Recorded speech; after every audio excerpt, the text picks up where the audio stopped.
ఓం మహాగణాధిపతయే నమః. ఓం గురుభ్యో నమః. ఓం శ్రీమాత్రే నమః. పరమేశ్వర స్వరూపమైనటువంటి జ్యోతిష, వాస్తు మరియు ఇతర అనేకమైనటువంటి శాస్త్రములను మనకు అందించినటువంటి మహర్షులకి నమస్కారం.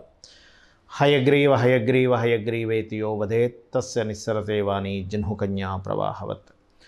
అరుణాం కరుణాతరంగితాక్షీం ధృతపాశాంకుశపుష్పబాణచాపాం అనిమాదిభిరావృతాం మయూకైః అహమిత్యేవ విభావయే భవానీం. శ్రీమాత్రే నమః. ఓం పితృదేవతాభ్యో నమః. మనం ఈరోజు ఫిబ్రవరి మాసంలో 1వ తేదీ నుంచి నెల ఆఖరి వరకు ఉన్నటువంటి గ్రహస్థితి ఏ విధంగా ఉంది, అదేవిధంగా ద్వాదశ లగ్నాల వాళ్ళకి లగ్నం తెలియని వారు రాశి నుంచి చూసుకోండి, ద్వాదశ రాశి నుంచి కూడా చూసుకోవచ్చు.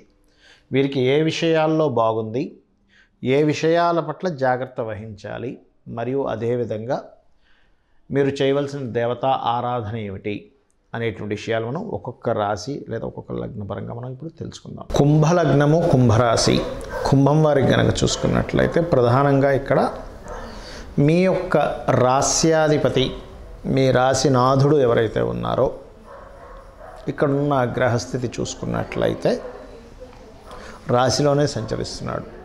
ఈ రాశిలోనే రాశ్యాధిపతి ఉండడం అనేటువంటిది ఈ మాసము మరియు నెక్స్ట్ మంత్ కూడా ఏంటంటే ఈ రవి వచ్చి రాశిలో సంచరించడము, దాని తర్వాత వచ్చే నెలలో కుజుడు వచ్చి సంచరించడం జరుగుతుంది. కాబట్టి ప్రధానంగా మీరు ఇక్కడ మీ తల్లిగారి ఆరోగ్య విషయంలో జాగ్రత్తగా ఉండండి. ఫిబ్రవరి, మార్చి, ఏప్రిల్ ఈ 3 నెలలు కూడా కొంత జాగ్రత్తగా ఉండాలి.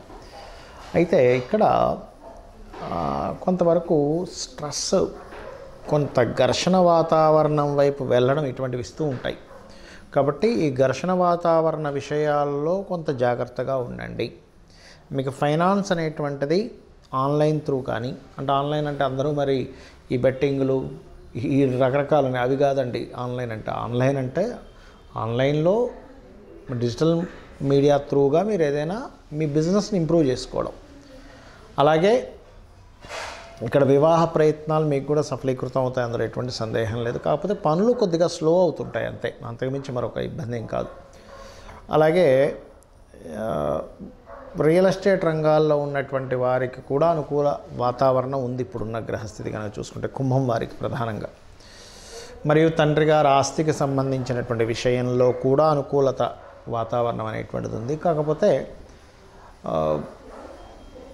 వివాహ ప్రయత్నంలో అనుకూలత ఉందని చెప్పుకున్నాం. కాకపోతే కొంతవరకు ఈ షేర్ మార్కెట్ రిలేటెడ్ విషయాల్లో కొంత స్ట్రెస్ ఉండడము, మరియు ప్రేమించిన వారి మూలంగా వారితో చిన్న ఘర్షణ వాతావరణం ఏర్పడడం మొదటి 2 రోజులు ప్రధానంగా.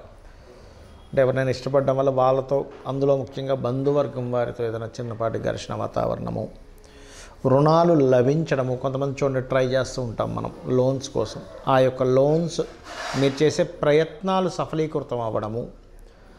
అదేవిధంగా కొంచెం ఈ పూర్వీకుల ఆస్తులకు సంబంధించిన విషయంలో, ముఖ్యంగా తాతగారి ఆస్తికి సంబంధించినటువంటి విషయంలో నిర్ణయాలు తీసుకోవాల్సిన పరిస్థితి వస్తే, అంటే అది ఏదైనా అమ్మేయడం కానీ షేరింగ్ చేసుకోవడం కానీ ఇటువంటి విషయాల్లో తొందరపాటు నిర్ణయాలు తీసుకోకండి. అటువంటి నిర్ణయం ఏదైనా తీసుకోవాల్సి వస్తే ఒక్కసారి గణపతిని తలుచుకొని ఆ నిర్ణయం తీసుకోండి.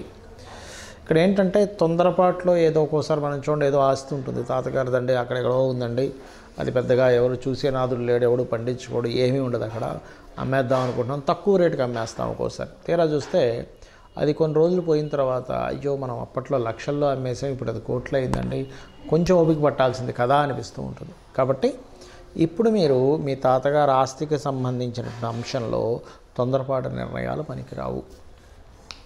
అలాగే ఉద్యోగ అవకాశాలు చక్కగా పెరుగుతాయి, అందులో ఎటువంటి సందేహం లేదు. బయట దేశాలకు వెళ్ళి ఉద్యోగాల కోసం ప్రయత్నం చేసేటువంటి వారికి ఈ వారం అనుకూలంగా ఉంది. కాకపోతే బయట దేశాలకు వెళ్ళే విషయంలోని కాస్త ఖర్చుల విషయాల్లోని కొంత స్ట్రెస్ కూడా ఉంటుంది, కొంత గొడవ కూడా ఉంటుంది, ఎవరో వ్యతిరేకించడం కూడా జరుగుతూ ఉంటుంది. బయటికి వెళ్దాం అనుకుంటే ఇంట్లో వాళ్ళు కొంతమంది సహకరిస్తే కొంతమంది వ్యతిరేకించడం కూడా జరుగుతూ ఉంటుంది. బికాజ్ ఆఫ్ 12వ స్థానంలో ఉండేటువంటి పాపగ్రహాల యొక్క సంబంధం ఇదంతా కూడా. ఇక మీరు చేయవలసినటువంటి దేవతా ఆరాధన ఏమిటి అని చెప్పి చూసుకున్నట్లయితే విష్ణువుని, గణపతిని ఎక్కువగా ఆరాధించండి. అన్ని విధాలా మీకు బాగుండడం జరుగుతుంది. ఇప్పటి వరకు మనం తెలుసుకున్నటువంటి గోచార ఫలితాలు ఏవైతే ఉన్నాయో వీటికంటే కూడా అతి ముఖ్యంగా మీరు తెలుసుకోవాల్సినటువంటిది మీ పర్సనల్ చార్ట్. పర్సనల్గా మీ యొక్క జన్మజాతక చక్రంలో ఏదైతే గ్రహస్థితి ఉందో అది మీకు మెయిన్గా రూల్ చేస్తుంది. మీరు జన్మించినప్పుడు ఉన్నటువంటి గ్రహస్థితి, మీరు ఏ తేదీలో జన్మించారు, ఏ నెల, ఏ సంవత్సరము, ఏ సమయము, ఏ ప్రాంతము, అంటే ఎక్కడ పుట్టారు, ఏ టైంలో పుట్టారు అనేటువంటిది. ముఖ్యంగా ఎక్కడ పుట్టారు, ఏ టైంలో పుట్టారు అనేది లేకపోతే లగ్నం అనేటువంటిది ఐడెంటిఫై అవ్వదు. లగ్నం ఎక్కడ పడింది మీరు జన్మించినప్పుడు, దాన్ని బట్టి మీకు మిగతా గ్రహాలన్నీ కూడా, 2 ఛాయాగ్రహాలు మిగతా గ్రహాలన్నీ కూడా, అంటే ఏమిటి, రవి ఉన్నాడు అనుకోండి, మీకు పేరు ప్రఖ్యాతలు ఇచ్చేటువంటి రవి ఎంత స్ట్రాంగ్గా ఉన్నాడు. రవి స్ట్రాంగ్గా ఉంటే మీరు రాజకీయాల్లోకి వెళ్ళొచ్చా, మెడికల్ రంగాల్లో వెళ్ళొచ్చా, తండ్రి పరంగా ఎలా ఉంటుంది, ఇవన్నీ చెప్తుంది రవి. అదే చంద్రుడున్న స్థితిని బట్టి మీ మానసిక స్థితి ఏమిటి, కుజుడున్న స్థితిని బట్టి మీకు భూ సంబంధించినటువంటి యోగాలు ఎలా ఉన్నాయి, బుధుడున్న స్థితిని బట్టి మీకు ఉండేటువంటి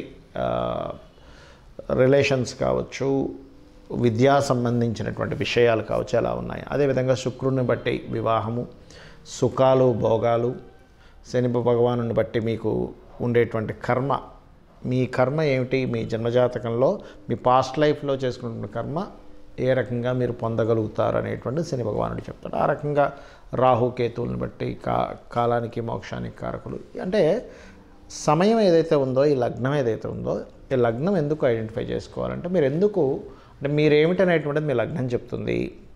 మీ ధనాధిపతి ఎక్కడున్నాడు దాన్ని బట్టి మీరు ఏ రంగాల్లోకి వెళ్తే మీకు ధనయోగం కలుగుతుంది, ఎక్కడ మీరు ఫైనాన్షియల్గా జాగ్రత్తగా ఉండాలి, లైఫ్లో ఎటువంటి మార్గం ద్వారా మీకు ధనయోగం వస్తుందని.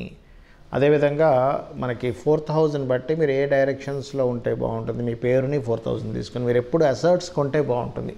చాలామందికి మిస్టేక్ జరిగేది ఏంటంటే ఈ సమయంలో అసర్ట్ కొంటే మంచిదే అన్నప్పుడు తెలియకుండానే అనుకూలించినటువంటి సమయం కాకుండా అనుకూలించిన సమయంలో అనుకూలించినటువంటి దిశలో కొంటారు, అక్కడ ప్రాబ్లం అవుతుంది.